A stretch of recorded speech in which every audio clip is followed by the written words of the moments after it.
All right, ready to dive into another one. Absolutely. Bring it on. Okay, so today we're looking at this episode from Eco Nightmares. It's called The Day the Rain Burned.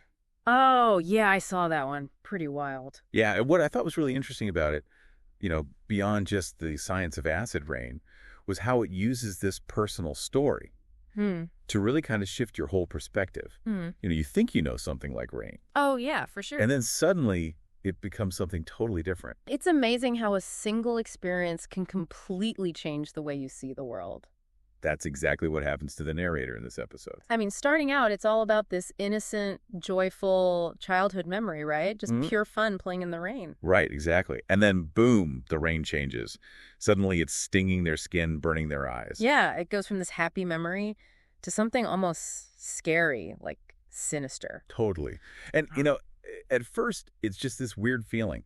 But then the narrator starts noticing the actual physical evidence, like brown spots on leaves, flowers starting to wilt. Yeah, right. And even the metal gate starts to corrode. It's like their world is literally being marked by this acid rain. It is. It's like these scars all over the place. And it's at that point, the narrator's teacher steps in. Right.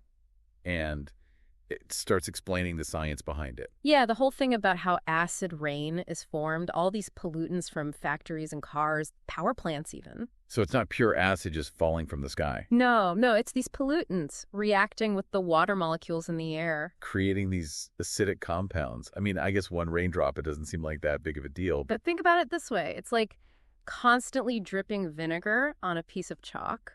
Oh, wow. Over time, it just eats away at it. Eventually, it'll disappear completely. It's that constant, yeah.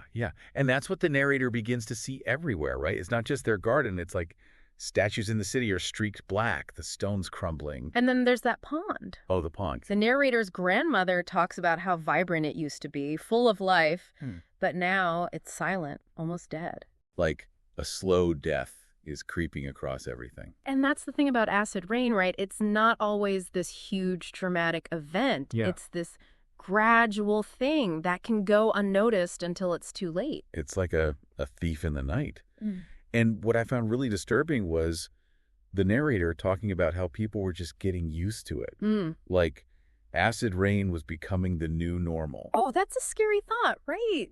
Just accepting this environmental damage. Right, like it's just the price of progress or something. And you know what? That's exactly what leads to complacency, to inaction. We just forget that we're changing the natural world in huge ways. Yeah. And then there's the grandmother's line about how rain used to be a blessing. It was. Yeah, it was life-giving. Yeah. Now it's this source of anxiety. Really makes you think, doesn't it? Like, how much are we willing to accept? When do we say enough is enough? When is it too late? This episode really forces you to face that. It does. It really does. And the episode actually takes us to the source of the problem, too. Oh, yeah. Yeah, the narrator's driving with their dad, and they pass by this massive industrial area. Oh, why? It's like smoke pouring out of these chimneys. You can practically smell the metal in the air, It's like this in-your-face image of where the pollution's coming from. Right. Not some abstract idea anymore. It's right there. And what does the dad say? He, acknowledges it, he sees it. But there's this feeling of, helplessness. Like, what can you do? That's such a common feeling, right? Like you see these huge problems. Yeah. And you feel so small. Like, how do you even start to fix it? Well, and that's where it's good to remember we have made some progress. Right, yeah. Remember the sources the teacher talked about? Yeah. Factories, cars, power plants. Yeah. A lot of places have put regulations in place to cut down on those emissions. So things like scrubbers on smokestacks. Exactly, stuff like that. And it has helped. In a lot of parts of the world, acid rain isn't as bad as it used to be. Okay, so that's good news. But I'm guessing there's still more to do. Oh, yeah, definitely. Making sure those rules are followed is huge. And pushing for even stricter limits as technology gets better, that's key. Plus, there's the whole transportation thing, Yeah, cars, it's hard to picture life without them. It is. But that shift to electric vehicles, better fuel efficiency, that's picking up speed, which is great. Okay, so governments are doing their part. What about us? Regular people, what can we do? Well, even just being aware of how much we're contributing to pollution, that's a good start. Okay. So like taking public transportation, carpooling, even just walking or biking when you can. Right, instead of driving everywhere. It all adds up, you know? Plus, thinking about energy use at home, using energy-efficient appliances, supporting renewable energy sources, all that good stuff. Right, like solar and wind power. Exactly.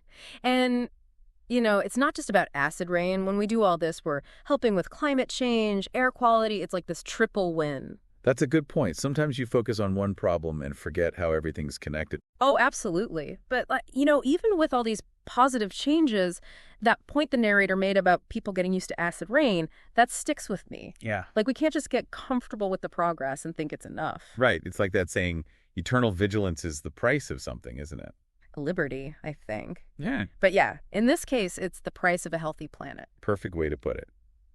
We gotta stay informed, keep our leaders accountable, keep pushing for a future where rain means something good again. Couldn't agree more. And that goes back to what the narrator realized, right? Mm-hmm. Humans cause these problems, but we can also fix them.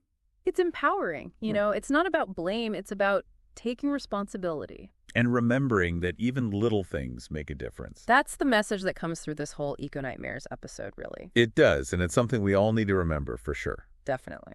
That ending, though, from the Eco Nightmares episode kind of gave me chills. Oh, yeah, that last line about ignoring the warnings. Yeah, that's the one. Powerful stuff, and it goes way beyond just acid rain, doesn't it? It really does. It's like a warning about, I don't know, our whole relationship with the planet.